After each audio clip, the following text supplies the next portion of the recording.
Sziasztok! Rántsuk le a leplet a fonal címkékről.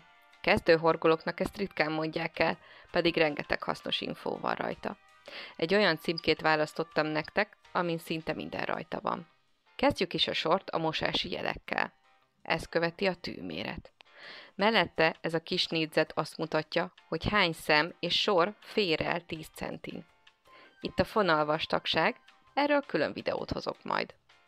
Ez a táblázat segít nagyjából mennyi fonal kell például egy sálhoz vagy egy pulóverhez. Itt a színkód, mellette a lot, azaz a gyártási sorozatszám. Az ártnó a fonalcikk és termékszáma. A következő az anyagösszetétel, a szálhoz és a súly. Fontosak még a hivatalos TÜV és ECO jelzések, ezek igazolják a biztonságot és a környezetbarát gyártást. Én mindig elteszem a fonalcímkéket, mert igazi kis útlevelek a fonalakhoz. És ha kíváncsi vagy, hogyan rendszerezem őket, azt megmutatom a következő videóban.